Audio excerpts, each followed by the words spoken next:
My work is trying to find ways to understand what kinds of services people need and how we can design them in a scalable and sustainable way so that we can have equal access to justice for everybody.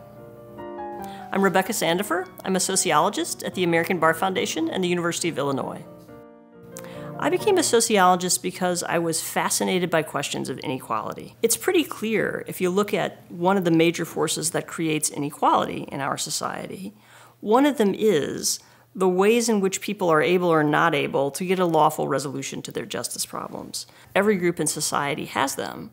So if you can find better ways to solve them or manage them, it actually benefits everybody in society directly, because we're all going to have fights with our cell phone providers.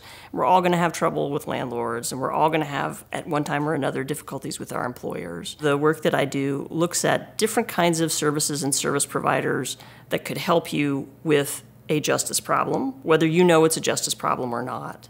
One of the most striking things about how low-income folks respond to civil justice problems is that they tend to solve them on their own. And this is actually true of everyone in America right now. But so you'll turn to your family, you'll turn to your friends, or maybe some people at work, but there's very little reaching outside that to other kinds of third parties. For most of the civil justice problems that people experience, if they end up in court, it's pretty much on them, if they want an attorney, to find one and to find a way to pay for one.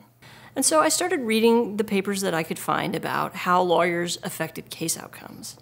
And it turned out that no one knew what happened. So sometimes lawyers make a big difference. Sometimes you're worse off if you have a lawyer. And then more recently, I've looked at different kinds of occupations where people who are not lawyers provide some of the services lawyers used to provide. The Brooklyn housing courts hear 59,000 cases a year. Maybe 97% of tenants appeared with no attorney, and almost all landlords had an attorney. So the court system, working with some nonprofits in New York City, created a program called Court Navigators. So they're trained people who are not lawyers, and they assist you with different parts of your legal problem.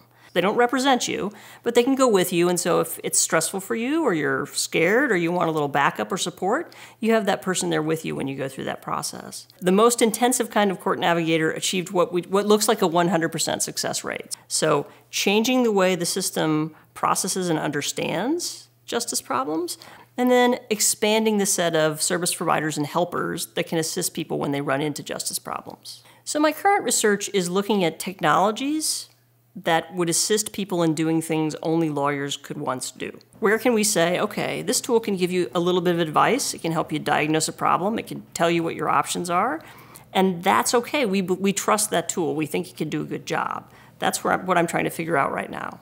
I think we also want to live in a society where people can have decent, stable, secure, safe lives.